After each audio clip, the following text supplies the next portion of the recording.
tuned in to Radio Gold. Lux Radio Theatre was without doubt the biggest, most important, most expensive drama anthology program on radio. It ran from 1934 until 1955, when the show transitioned to the new medium of television. Madame Butterfly originates as a 1932 American drama film directed by Marion Gering, based on David Belasco's play and the story by John Luther Long. Produced by Cecil B. DeMille, this lush live performance radio adaptation of the hit Hollywood movie starring Cary Grant and mid-opera star Grace Moore was originally broadcast on the CBS Network in 1936. Ladies and gentlemen, we present Madame Butterfly. Hollywood, California, Monday, March 8th.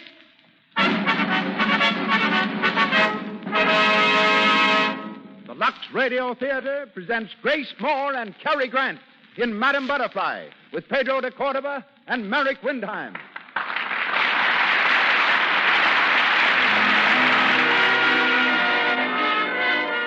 Lux presents Hollywood. Our stars, Grace Moore, Cary Grant, Pedro de Cordova, Merrick Windheim, and Crawford Kent. Our producer, Cecil B. DeMille. Our guests, Princess Der Ling, noted author and member of an old royal family of China, and Robert Cobb of Hollywood's world-famed Brown Derby. Our conductor, Louis Silvers. This presentation comes to you through the makers of Lux Toilet Soap, direct from the Lux Radio Theatre on Hollywood Boulevard, in the hope that your pleasure in listening to Madame Butterfly equals their pleasure in bringing it to you. Welcome, everyone.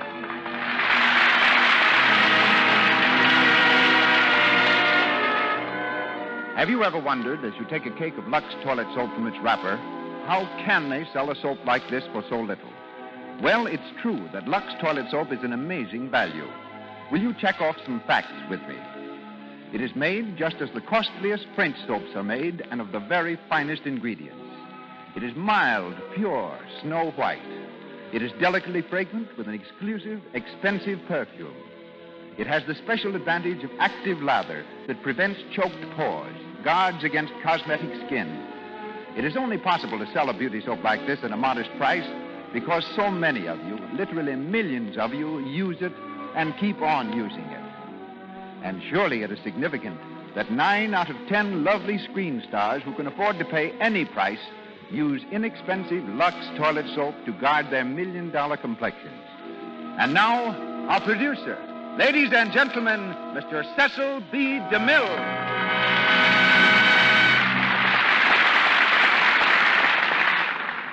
Greetings from Hollywood, ladies and gentlemen.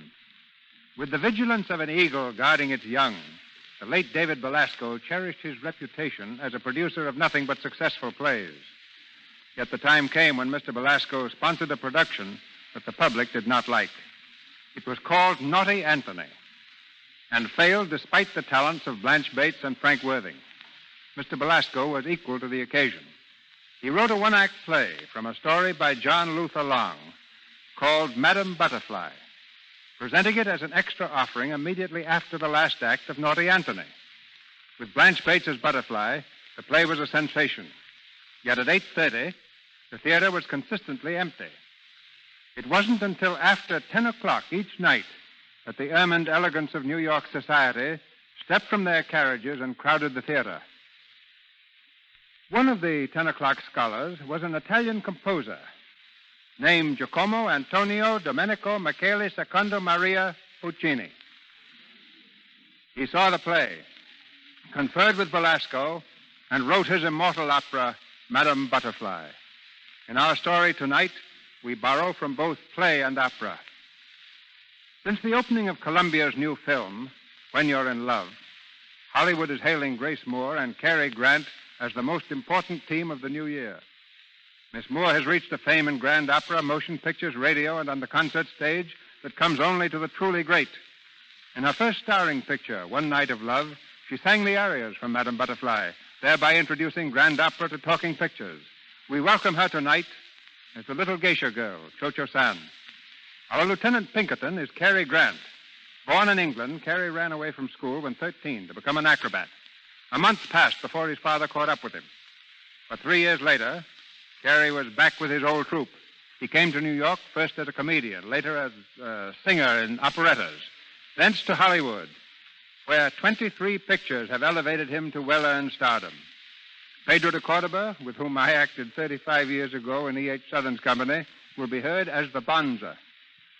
Marek Windheim fills the role of Goro, the same part he sang in the Metropolitan Opera House many times. The moment has come when footlights blaze forth. The musicians await the command of a raised baton, and the Lux Radio Theatre presents Grace Moore and Cary Grant in Madame Butterfly with Pedro de Cordoba and Marek Windheim.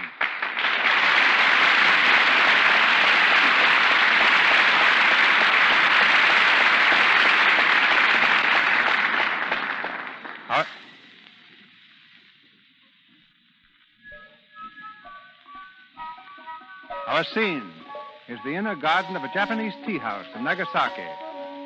At bamboo tables along the wall, wealthy Japanese merchants and their friends sit over steaming cups, conversing in gentle tones, applauding the performance of the geisha girls. In a far corner of the garden, 2 Americans, Lieutenant Pinkerton of the United States Navy and his friend Sharpless of the American consulate. Pinkerton stirs restlessly in his chair as Sharpless questions him. You don't mean this, Pinkerton? You're not really serious. Why not? Oh, but a geisha girl, it's not being done, that's all. You know, Sharpless, you're a prude. This is Japan, not Hackensack. Exactly. And American naval officers don't go around marrying geisha girls. Well, this one's going to. She'll have me. Supposing she is a geisha girl. She's as fine and decent as they come. Say, if I married an American cabaret singer, you wouldn't turn gray over it. If you're an American girl, I'd say go to it. But these girls are different. Now, what's going to happen to her when you go back to the States? You can't take her with you, Pinkerton. I've already told you, Sharpless. I'm in love with the girl.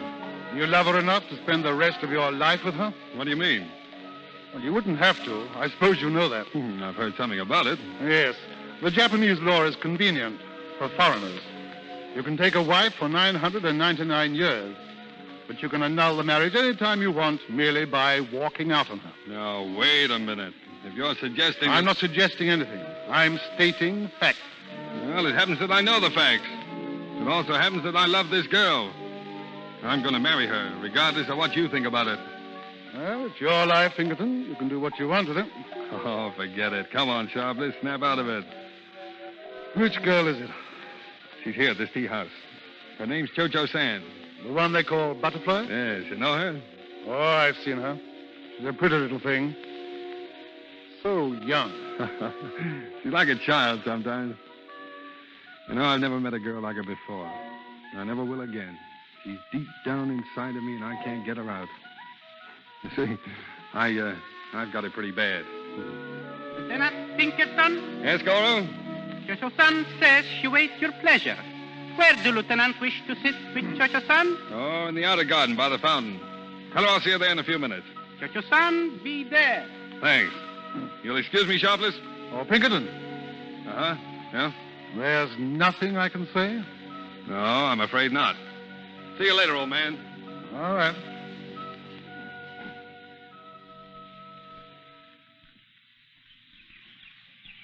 Butterfly. Oh, Lieutenant B.F. Pinkerton. You glad to see me? Always so glad to see you. You bring me something today. A present, Lieutenant B.F. Pinkerton? No, not today, Butterfly. Oh, it is no matter. Well, I'm sorry I forgot. You like me to bring things for you, don't you? Yes, but not for gift. Only that I may show you how happy it make me that you think of me. Let's sit down, shall we? We must not stay long. Soon I must go to Inner Garden to sing there. Oh, they can wait. You're much more important to me right now. Oh, Lieutenant B.F. Pinkerton, how nice things you say. But I am geisha girl, and geisha girl must sing. Mm-hmm. Tell me, do you like this life, Butterfly? Like? It is so hard to tell. It is the only life that ever I have known. Once, long, long ago, when I was such a little girl, I lived at American Mission. Mm-hmm. I remember there how quiet it was, how happy the life. They teach me there to sing, to play, to speak as you, American language. I remember such a small part of that life. It was so long ago. Mm-hmm. How did it happen that you lived at a mission? My mother, she died. Then my father. I was alone. They take me to mission to live there. But one day came my uncle to the mission and take me away. My uncle, he is priest, a bonzo. A priest? A priest of Japan. He take me from mission and bring me here to sing as geisha girl. You mean he sold you? He is a priest and very old. His wish must be done. Butterfly, look at me. What would your uncle do if you left this place? Leave the tea house? Oh, that cannot be. A geisha girl must stay until some rich merchant buy her for his wife. Mm-hmm. And there are no rich merchants? None that I like. They are not kind in their hearts like you, Lieutenant B.F. Pinkerton. Butterfly, I did bring something for you today. You bring a present? Yeah. Here you are. See? Oh, a ring. But this is not for me. Why not? It is too beautiful, too precious. Those jewels. Oh, it cannot be for me. Charlie, listen. In America, when a girl puts this ring on her finger, it means she'll marry the man who gave it to her. But I am not American girl. I know, but I love you, Butterfly. I've loved you since the first day I saw you in this garden. You want to marry me, Cho-Cho-san? Is it so surprising? Oh, one night I have a dream. A man in the white of an officer come to me in a garden where the cherry blossoms fall. He leans so close to me until my eyes can see but him, until he is the whole world to my eyes. And then he whispered to me, telling me of his love. Now, that dream is here, but it frightens me, for fear it may still be a dream.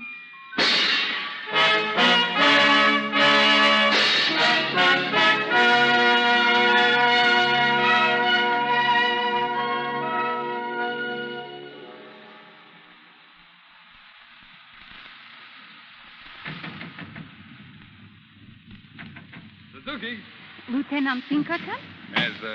has everyone gone? Wedding party all gone. Eat many cakes, drink much wine. Well, they're welcome to us. Hey, Japanese girls have a lot of relatives, haven't they, Suzuki? When girl marry rich American, always many relatives to help feast. Suzuki outside. Call if you want. All right.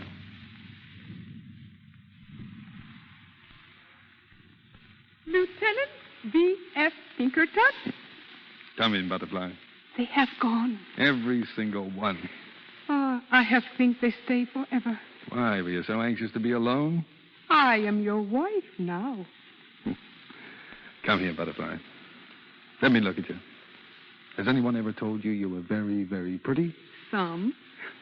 Before this, I have never believed it. But now I am happy to be pretty. For you. Oh, and you are, darling. You know what I do yesterday, my husband? I go to Christian mission house. Mm-hmm. For what? I have taken a new religion. What do you mean? Your religion. You shouldn't have done that, dear. You were not angry. Oh, you shouldn't have done it. It is my love that make me. In so many ways must I be worthy of you. Yes, I know, Butterfly, but your family, if they knew about it, your friends... They would hate me. I do not care. For you, I can forget my race, my people. If only you tell me that you love me. Madame Butterfly? Yes, Suzuki? We have forgot your bundle from the tea house. Where shall I put it? Oh, here, Suzuki. I will open it. Suzuki, you have clothes screens? In every room. It rained very hard, Madame Butterfly. Oh, it is no matter. We are dry and warm in our new house. It is not good that it rain on the day of a marriage. It is not good. Well, there's a cheerful soul for you. What have you got in that bundle, Butterfly? You wish, see? Some few things I have for many years. See? What's that thing there? Looks like a small sword. That I hold most sacred. It was my father's. It is written here something, here on the sword. Yeah. To die with honor when one can no longer live with honor. What does that mean? My father was a soldier. He was defeated in a great battle. This sword was sent to him from the Mikado. And your father? He was obedient. You mean he killed himself? To die with honor when one can no longer live with honor. It is the unwritten law of Japan. Well, who the deuce is that? Some of our guests returned. Surely not at this hour. Oh, Your Excellency. Where? Enter. Is my niece. It is my uncle, the bonzo. What does he want? Short your son. Your Excellency. Good evening. 1,000 pardons. But my business is not with you. Niece, come here. Welcome to our house, Uncle. You will have tea. Suzuki, bring tea. I want no tea. I've come to speak with you. To speak with you alone. Uncle. Wait a minute. If you've got anything to say to my wife, you can say it before me or not at all. Church-san, today in the morning, you go to the house of the Christian mission. That is so? Yes, Uncle. It is so. Why did you go there? Why? Uncle, To swear an allegiance to the Christian God. To renounce the religion of your forebears. To bring disgrace upon your family before the Son of Heaven. No. This, I say, is true. I am American wife now. My belief is as my husband. You have renounced your true religion. For this, then, may the skies rain curses on your head. Be quiet. May your soul perish in everlasting torment. May your friends and family turn from you with loathing, and your children shrivel at their birth. Get out. I Get out. say is my curse upon you. As you have renounced your God, so may he renounce you.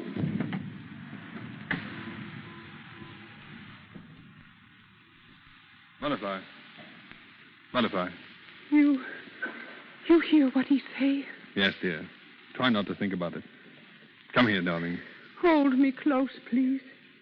So very close, Lieutenant B. Pinkerton. I am afraid.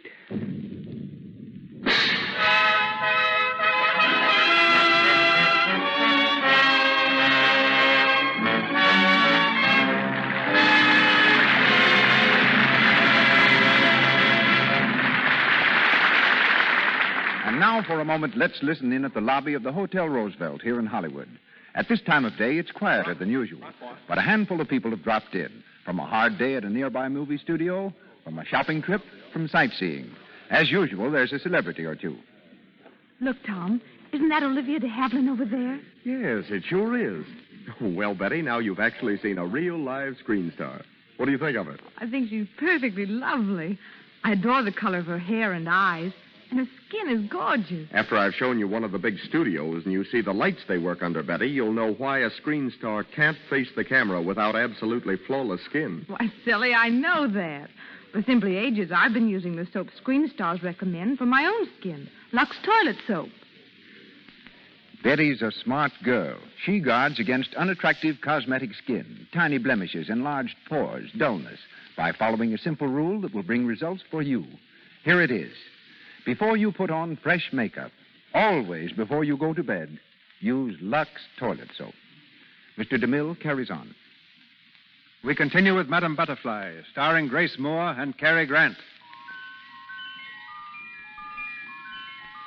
Almost a year has passed, and despite the curse of the Japanese priest, Butterfly's life with a naval officer has been one of intense happiness. But now comes the long-awaited summons. Lieutenant Pinkerton has been called back to America. In Sharpless' office at the consulate, the two Americans face each other. Sharpless is reading the naval dispatch order. And together with the destroyer president and the battleship Connecticut to leave the harbor at Nagasaki on the afternoon of April the 3rd at 5 o'clock and to set course for San Diego Naval Station. Further orders will be radioed en route. Well, I guess that's that. April 3rd. That's tomorrow, isn't it? Yes. Yes, I did what I could, Pinkerton. It wasn't very much use. They want you back there. What are you going to do about Butterfly? I don't know. This sort of hits me right between the eyes coming out of a clear sky like this. I can't think. I told you once before you couldn't take her with you. I know. You knew you'd have to face this sometime, didn't you? Maybe. I didn't think much about the future. That makes it twice as hard to think about it now. You'll tell her, of course. Of course. When? Well, tonight, I guess. I'll put it off as long as I can. I'll have to make her understand that I'm coming back. Are you? How do you know? I'll get back all right. Now, look here, Pinkerton. I'm going to talk to you like an uncle. If I tread on your toes, yell out. Well? Weren't you engaged once back in the States? No. To Catherine Forbes? I told you no. That was just a kid affair. We grew up together. Your families rather counted on your getting married, didn't they? Still count on it. What about it? It takes more than families to make a wedding. I was just thinking, if you wanted to marry Catherine, you could, you know. Thanks. And what happens to Butterfly? Oh, you know the law here. It's like a divorce. A month from now, she'll be free to do as she wants. Or she'll forget you, Pinkerton. Don't you believe it? She can't forget me any more than I can forget her. I wish you could. Oh, I know it sounds heartless and selfish, but it'll be a lot better. She'll live the life of the kind of life she should live, among her own people. Marry some wealthy merchant. A wealthy merchant? Do you think that's going to ease my conscience? Oh, why should you have a conscience? You've given her a year of happiness. She'd never have had this year if it hadn't been for you. And what about the years to come, the sad years? She wouldn't have those either. You can't convince me, Sharpless. It just won't do. No? I'm afraid it may have to do.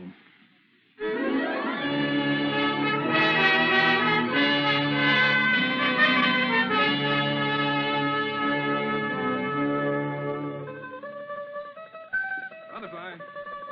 Oh, I did not hear you come. Go on with your playing, Butterfly. I play only when you are not here, to pass away the hours. Now you have come back. I am happy again. You're always happy, aren't you? Always, when you are near me. Butterfly, come here. How would you feel if I had to go away? I should be sad. Yes, but if it weren't for long, just a little while. I should be sad, but happy. The hours would seem as days, and the days as years. But never would I tire of waiting. You make it very difficult, dear. I don't know what you mean. Well, you see, I do have to go away. Oh, no. Yes, Butterfly.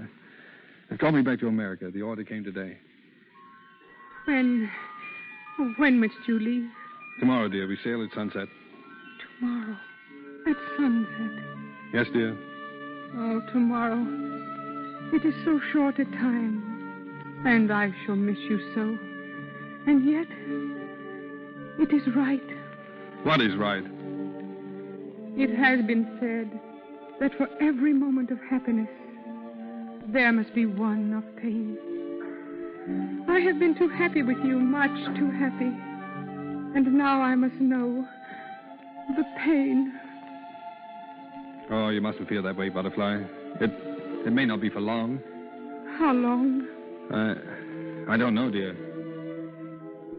It is now the time when the robins nest. Do you think that when they nest again, you will come back to me? Yes, Butterfly. When the robins nest again. Oh, it is such a very long time. Try not to think about it, dear. We still have tonight. Yes, tonight. And I shall remember everything you say and everything you do. And I shall store each little thought far back in my mind, so that when you are gone, I may take them out, one by one, and hold them to my heart.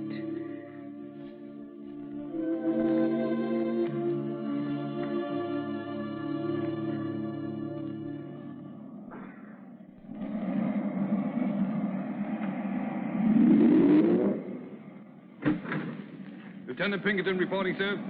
Oh, come in, Lieutenant. Sit down. Thank you, sir. Just received an order from the base, Lieutenant. I don't imagine it'll be much of a surprise to you, though. Order, sir? They're putting you ashore for a while, Lieutenant. Ashore? Yes, at San Diego. You'll report to Commander Wilson there. He'll instruct you in your new duties. But I don't understand, sir. You mean I'm not to be with the fleet any longer? Not for a while. Didn't Sharpless tell you? Sharpless? No, sir. Well, you'll assist at the training base. They need a good man, Lieutenant. I recommended you for the post some time ago. Oh. So that's what Sharpless meant. How long am I to stay there, sir? A year or two. Possibly 3. 3 years? I can't do it. What's that? I can't. This is not a request, Lieutenant. It's an order.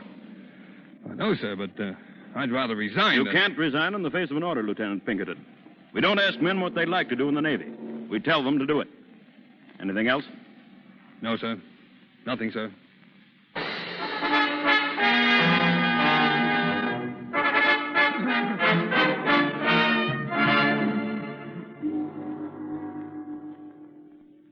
wait a moment, Goro. Now, go back to the beginning and tell me the whole story. Slowly now. Very good, Excellency. My name, Goro. I am, what you say, marriage broker. 2 days past, I go to see Madame Butterfly. Yes? I tell her rich men, Yamadori, wish to marry her. She say no. She say she's already married to Lieutenant Pinkerton. She say she's married to him 2 years. Cannot marry Yamadori. I say I go to His Excellency, Mr. Sharpless, and ask him. Does she want to marry this Yamadori? Yamadori, very rich merchant. Very good much. Oh, but does she want to marry him? She will marry. Goro get a big commission. Oh. Well, then tell her she's free to do as she wants. She can marry Yamadori tomorrow. Very good, Excellency. Goro tell her. She be very pleased. But, Lieutenant Pinkerton, you will tell him, Excellency, that Madame Butterfly is to marry? Yes, I'll tell Pinkerton. He's in America now, but I'll write and tell him today.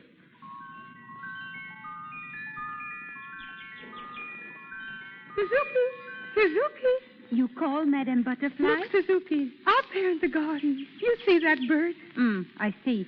You know what this is, Suzuki? It is robin. Yesterday I see one. Today this is the second. Oh, they have come back. They have come to nest. Suzuki, why do you look at me like that? Twice have the robins come to nest, but still he is not here. But he will be soon. I know, Suzuki. I feel it. Then why do his letters stop coming? First he write to you 1 whole year. Then for 1 whole year, there is no word. I do not know why. If I could write to him, I would ask him why.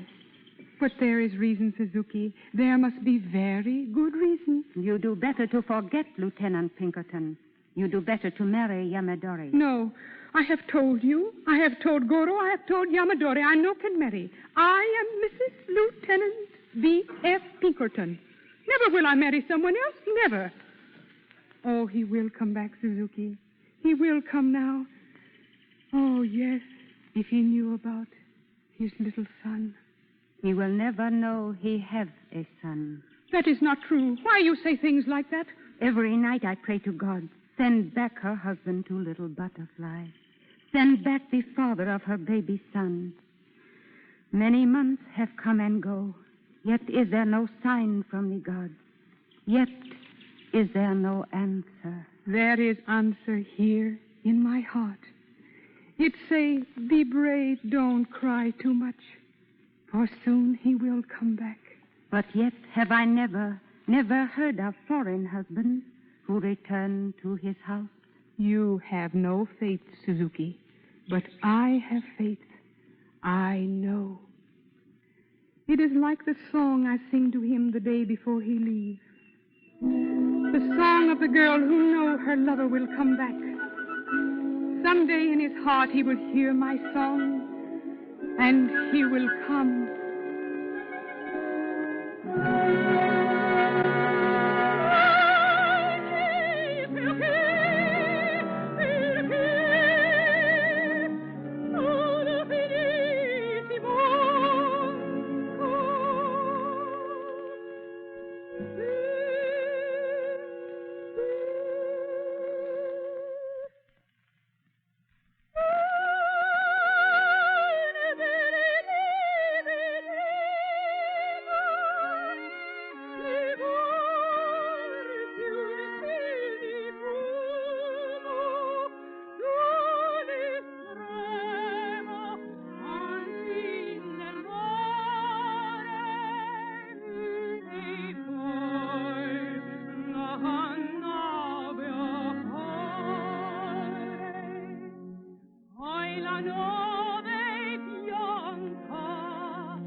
For station identification. This is the Columbia Broadcasting System. This is KNX, the Columbia Station, Los Angeles.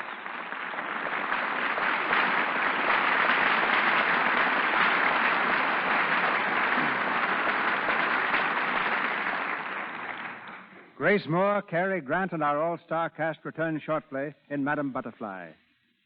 The scene of our play, Japan, was the home for several years of tonight's royal guest, the Princess DeMille, member of the imperial line of Manchus, who ruled China from the middle of the 17th century to 1912.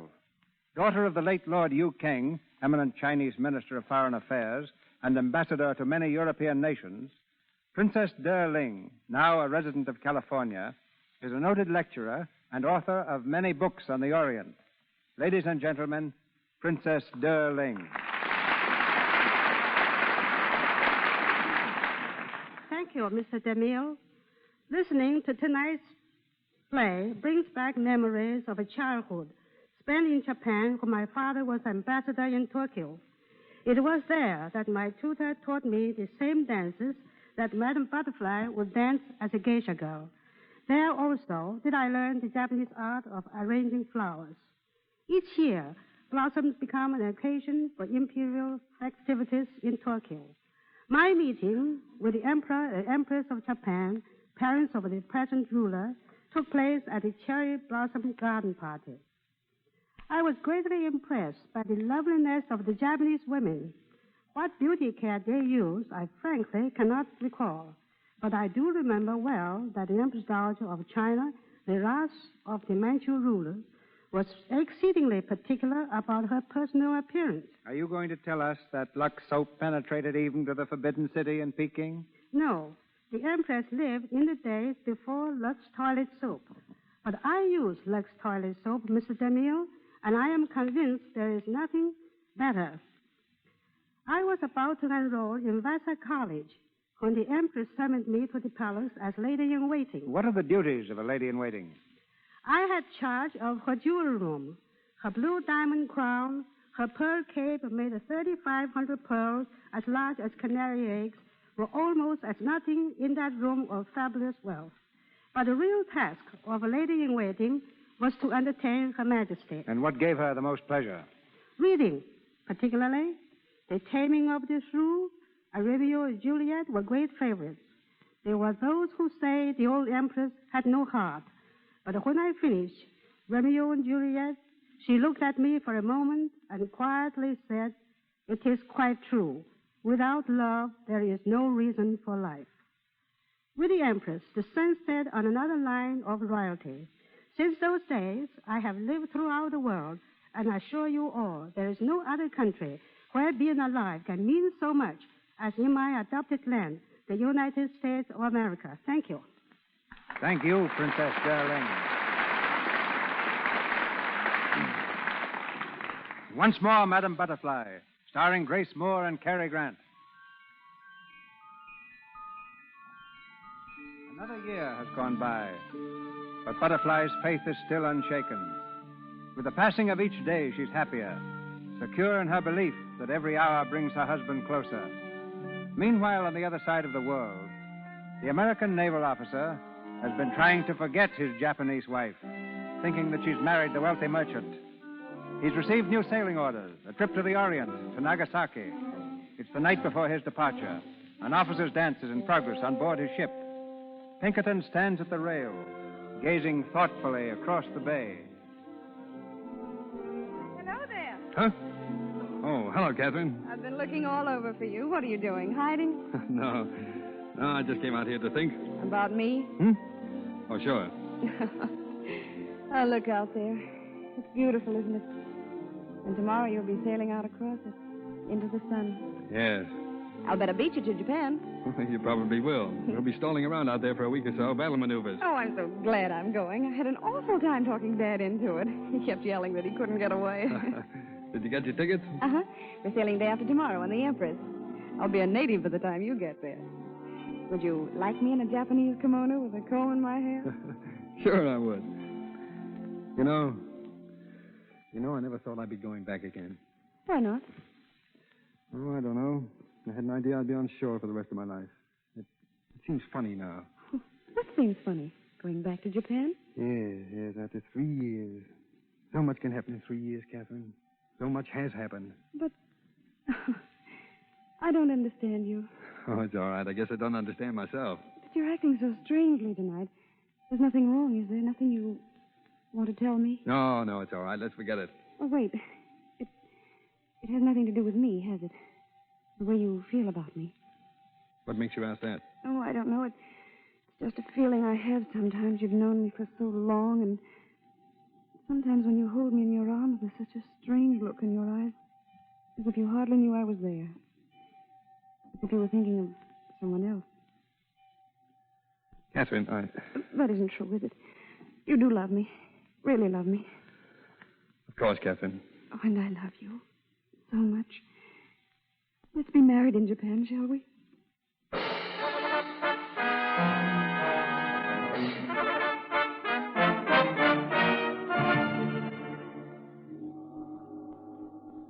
Madame Butterfly? Yes? His Excellency, Mr. Shopless, he is here. Oh, come in. Enter, Your Excellency. Good afternoon. I am so glad you come. Your presence light my house. Thank you. Why did you not come before? Well, I've been very busy. How have you been? Oh, very nice. You've been happy? Oh, yes. Butterfly, I heard some time ago that you were to be married again to Yamadori. That is so funny. Goro, he come to me and say I should marry. But how can that be? I'm already married. Goro, say, when Lieutenant Pinkerton leave you, it is divorce. But I tell him no. To leave a wife is no divorce in the country of my husband. But if Goro was right, Butterfly. Goro is not right. I know.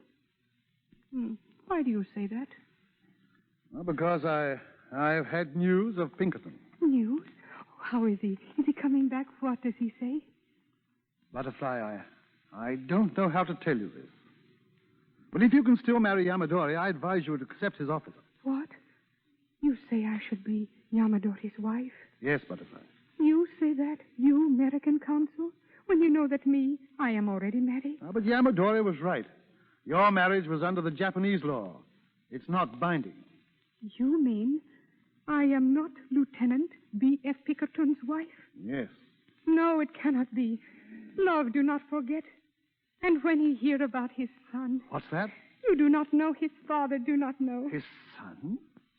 You have a son? Yes, you see? That is love, Your Excellency. You write him, please, for me, will you? You tell him of his baby. Oh, such a nice baby. With just his face, the same hair, the same blue eyes. He will come back then. He must come back then. You hear that? Listen. Madame Butterfly. Yes? Madame Butterfly. Yes. The boats, the 4 American boats. They sail into the harbor. The American boat. Your Excellency, the American boat. He is on them. Oh, tell me. Yes, Butterfly. Are you here, Suzuki? Lieutenant B.F. Pinkerton is come back. Quick, Suzuki, my best dress. Best dress? Oh, Your Excellency, your tea I have forgotten. Oh, it's all right. I can't stay anyway. I am so excited. You will see him at the boat. Yes, I may. Then tell him, please, that I am waiting. Ask him, please, to hurry. I'll tell him. Goodbye, Butterfly. Goodbye, Your Excellency. Suzuki. Here is the best dress. Oh, Suzuki, we must hurry. His room, it must be fixed. His slippers, his chair. That I will do. And me. Oh, today I must be pretty, Suzuki, with my best dress and poppies in my hair, like when I was bride. Rest is the best beauty. He not come yet. You sleep. Sleep? How can I sleep? Oh, no, Suzuki. We will wait for him. I in my best dress and our son in his finest suit. There we shall sit by the window as we have so often. And soon he will be here. Soon. Soon.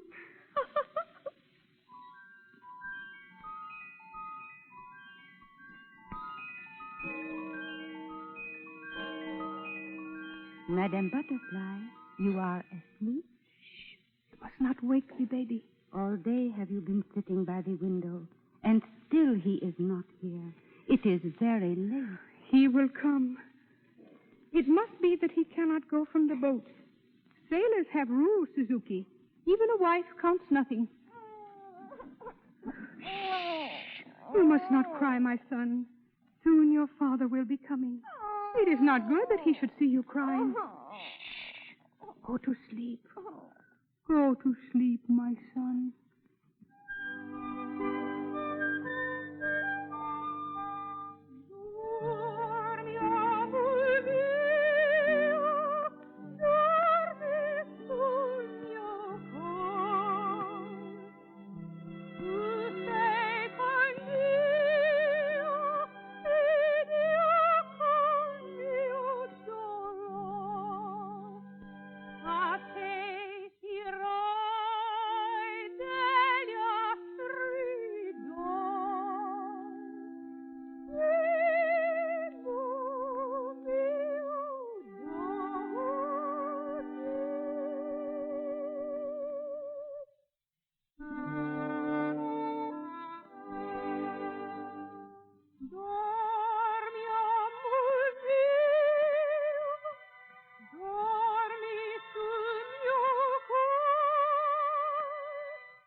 Yes?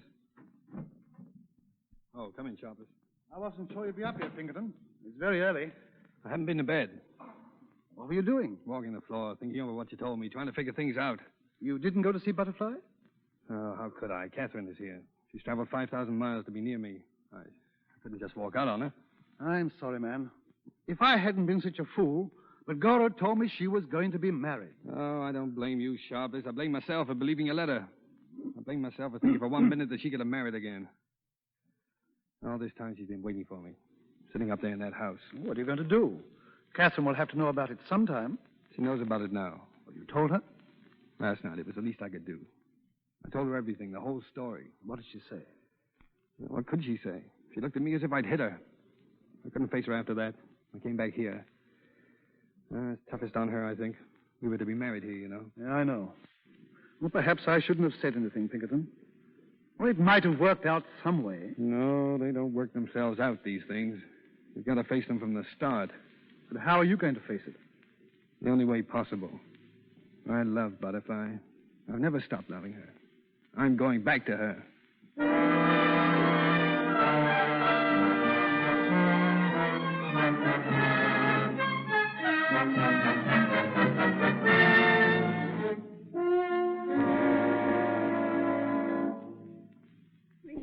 I've got to see her. Tell her I've got to. All night she has been sitting up. She is tired. Oh, please, you don't understand. Suzuki, who is there? Oh. This lady has come. She wants to see you. Me? Are you Madame Butterfly? Yes. What is it, please? You don't know me. My name is Catherine Forbes. It's very important, or I wouldn't have come at this hour. It's about Lieutenant Pinkerton. Lieutenant Pinkerton? I have waited for him all night. You know where he is? Yes, I do. Then why doesn't he come to me? Why? Because he thought that you were married again. Because he thought you'd forgotten him. Forgot him? Oh, no. He couldn't have think that. But he did. I know he did. How you know? Because he was engaged to me. Engaged? You know what that means. He was going to marry me. Make me his wife. Make you his wife? No. Oh, I love him. That's why I've come to you, to ask you to give him up. I'll take the baby if you wish. I'll bring it up as my own, but please, don't ruin his life. Don't make him come back to you when he wants to come to me. Did he tell you that? That he loved you more than me? How could he tell me? He's tied to you now. He thinks he must come back. But you won't ask him to, will you? You won't make him give up everything. His career, his life. He loved me. He loved me once. But did he? Really? He might have thought he did, but it couldn't have been love. No, he looked on you as a child, a plaything. No, no plaything. I am Mrs. Lieutenant B.F. Pinkerton. If I am not that, then I am nothing. But he loves me. Now, please try to understand. Try to understand how much better it will be for him. And try to help him. If you love him, you will help him. Better for him? You do see that, don't you? I don't know. But if it is better, you would see him now? When I go back, yes. Then tell him that I am not unhappy. Tell him I wish for him all that he wants. Thank him, Mr. B.F. Pinkerton, for all the kindness he has shown me when he was here. And tell him that perhaps I marry soon another man, a very rich man. Oh, thank you. Thank you, Madame Butterfly. Suzuki? I am here. You heard what she says, Suzuki. She is right. He do not love me. I am no longer Mrs. Lieutenant B.F. Pinkerton. Madame Butterfly. No, do not cry. It is no use to cry, for tears will not bring him back to me again. Some short while ago, Suzuki, you say that I should rest. Go away, Suzuki, and I will rest now. I wish to rest, sleep, long sleep. And when you see me again, look whether I be not beautiful once more. as a bride. What you going to do? My father's sword, Suzuki. You will give it to me. No. No. Give it to me, please. It is there, on the table. Oh. Now, so that I have no more pain. Goodbye, Suzuki. Go now, please. To die with honor when one can no longer live with honor.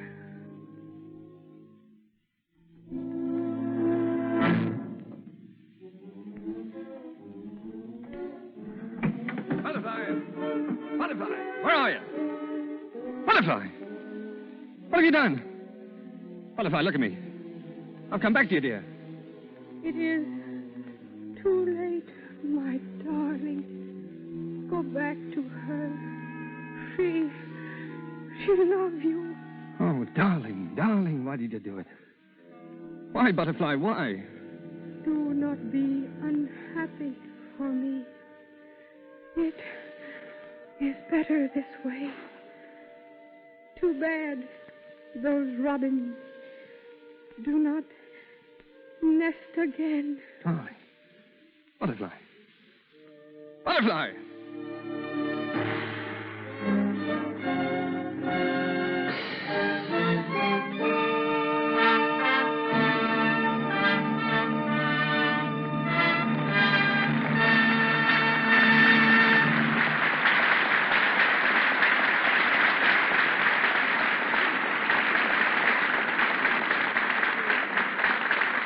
Our play is done.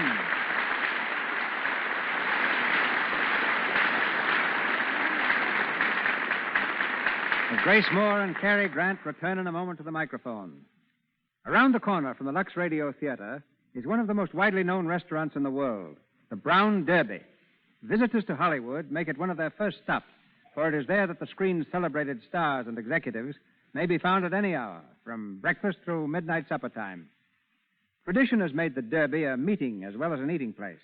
Between its walls, many a contract has been signed, and many other writers and composers famous for works born over a cup of Derby coffee. Robert Cobb, president of the Brown Derby Corporation and husband of Paramount star Gail Patrick, is here tonight with a word about Hollywood's table mannerisms. Ladies and gentlemen, Robert Cobb. Thank you very much, Mr. DeMille. But all this finds me a little bit uneasy, ladies and gentlemen, because you see the landlord of the Brown Derby happens to be Mr. C.B. DeMille. That's all right, Bob. Just relax. The rent's been paid, and there's nothing more I can demand except one of your famous Derby salads for tomorrow's lunch. I might suggest, though, that you tell our listeners how the Derby originated. The Derby was founded by the late Herbert K. Somborn. When his friends tried to discourage him, Mr. Somborn always replied, I could build the kind of a place I have in mind inside of a Brown Derby and still make it successful. Now, we've told our audience from time to time what the stars wear, how they spend their spare time, what they do culturally, how they... Keep their complexions? Yes, I seem to have a vague recollection of touching lightly on that subject before. Then before you go on, I might say that you, with Lux Toilet Soap, and I, with a bill of fare, are aiming at the same thing, to deliver the very best. The lounge rooms of the Derbies are supplied with Lux soap exclusively for the convenience of the stars. And incidentally, we also use it in our home. Now, let's see. Where were we? I just stopped you from serving a Lux soap sandwich. So, I suggest you tell us something of the stars' appetites. Well, they vary a great deal. I found the dish of Wallace Berry, for instance, to be nothing more elegant than corned beef hash. While Gary Cooper is strictly a beef stew man. Marlena Dietrich's pet dish is lobster thermidor. And Clark Gable and Carol Lombard go for T-bone steaks. But Joan Bennett likes dainty dishes. Ann Southern keeps in trim by eating non-fattening vegetables. But when George Raft waltzes in, the chef immediately puts on another hamburger deluxe. Stu Irwin and Eddie Sutherland, the director, have a yen for Chinese food, but Joey Brown has no favorites. He likes food and plenty of it. My wife, Gail Patrick, is also a very good customer of the Brown Derby. As a matter of fact, she thinks the kitchen in our home is a place to store trunks. By the way, since I promised to take Gail out to dinner tonight, I'd better say thanks and goodbye, Mr. Where are you taking her, Bob? Oh, we thought we might try something different for a change. Probably go to the Derby. I hope you've made a reservation.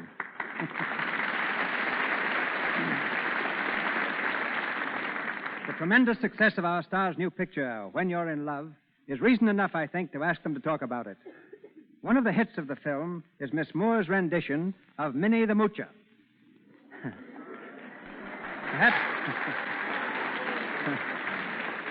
Perhaps she'll tell us what it's like for an opera star to go Harlem. Ladies and gentlemen, Grace Moore and Cary Grant. Thank you, Mr. DeMille. Oddly enough, I found Minnie the Moocher a delightful but very, very difficult aria. I must confess that when it came time for me to sing it, I suffered the first attack I've ever had of real stage fright. Mm-hmm. When I was finished, I was certainly ready for the showers. Oh, yeah. We had them, too, Mr. DeMille. For 3 solid days, we were drenched to the skin making that rain scene in the woods.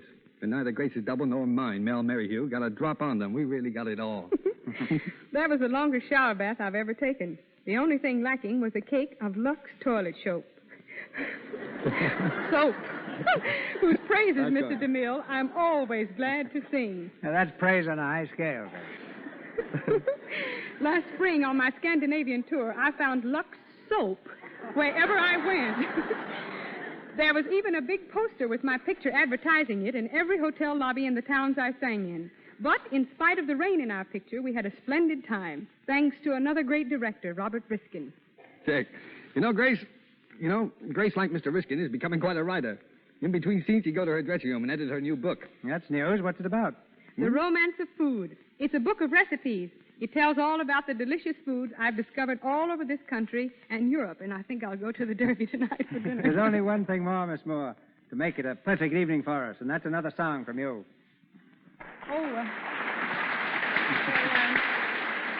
What would you like to have me sing, Mr. DeMille? Whatever you'd like to sing, Miss Moore. Well, tonight's program sort of brings back old memories, fond memories. So just for old time's sake, I think I'll sing Chitty Bitty Bee.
To you, Miss Moore, and to you, Cary, our deepest thanks.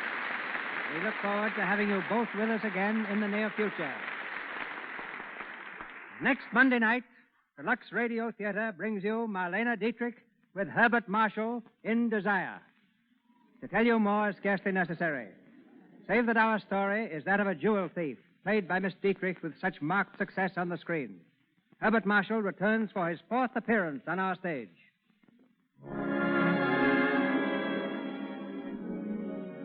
Our sponsors, the makers of Lux Toilet Soap, join me in inviting you to be with us again next Monday night when the Lux Radio Theatre presents Marlene Dietrich with Herbert Marshall in Desire. This is Cecil B. DeMille saying good night to you from Hollywood. Your announcer has been Melville Ruick. This is the Columbia Broadcasting System.